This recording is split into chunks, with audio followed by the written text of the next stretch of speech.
मंजुळी भागामध्ये नागनाथ नगर ह्या नगर नावाने ओळखलं जाणारा गेल्या 20-25 वर्षापासून ह्या ठिकाणी लोकांची वसाहत आहे। या ठिकाणी महानगरपालिकेने रितसर त्यांना महापालिकेत नाव लावून त्यांना टॅक्स चालू केले, पाणी चालू आहे, रस्ते, दिवाबत्ती सगळे सोयी केली। अचानक विमानतळच्या लोकांना जाग आली की जागा आमची आहे।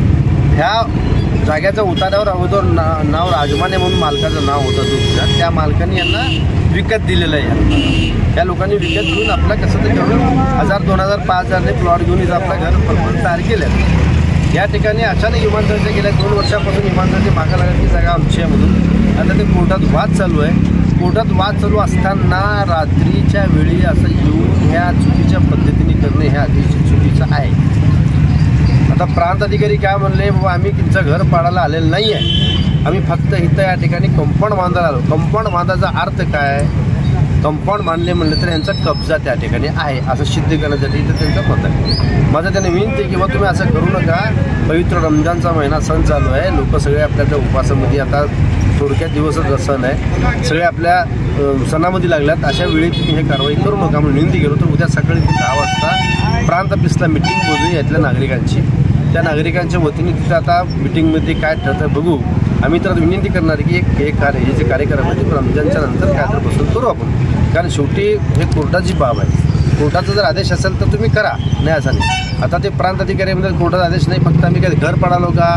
कोर्टाचा आदेश घर पडायला लागतं, तुम्हाला नोटीस दिलं का घर पडायला? मी तुमच्या पत्र्याला सुद्धा धक्का लावणार नाही, मी फक्त आम्हाला कंपाऊंड बांधायचं आहे। याचा अर्थ काय कंपाऊंड बांधायचं म्हटलं तर ती झालं ना, म्हणजे सगळ्या कंपाऊंड म्हणून यांना मध्ये घ्यायचं, कोर्टाला दाखवणार की कब्जा आमचा आहे, की अनेक वर्षापासून तुम्हाला झोप जाग आली नाही का त्यावेळी की माझा कंपाऊंड बांधायचं म्हणून। आता विमानतळाची भीत बांधून आता 40 वर्ष झाली ती विमानाची भीत बांधून, आत्ता ते भिंतीच्या अलीकडे जागा आमची तुम्हाला कळालं आहे का? त्यावेळी कळालं नाही तुम्हाला? तुमच्याकडे भूगोल नाही, तुमच्याकडे नकाशा नाही, हे सगळे काय माहीत आहे का? फक्त बनवाबनीचं काम आहे, कोणीतरी काय तर करताय, राजकीय खेळी करताय, ह्या गरीबावर अन्याय करताय असं माझं मत आहे। यासाठी मला ठाम आरोप आहे। कलेक्टर साहेबांना विनंती करतो की ह्या गरीबावर तुम्ही अन्याय करू नका। विमानतळ येईल जाईल, विमानं येईल, पण एका गरीबाचं कुटुंब तुम्ही उद्ध्वस्त करू नका, माझी अशी विनंती आहे।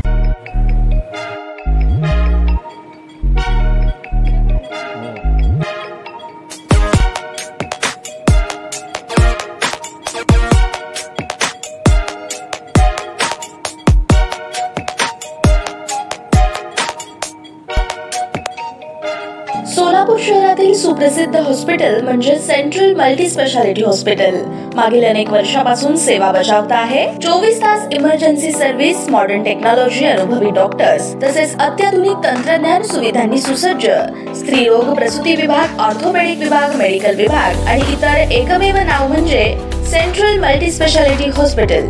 पत्ता गणेशपेठ शॉपिंग सेंटर, मंगळवार बाजार, सोलापूर। ताज्या बातम्या पाहण्यासाठी प्राईम महाराष्ट्र न्यूज चॅनलला सबस्क्राईब करा।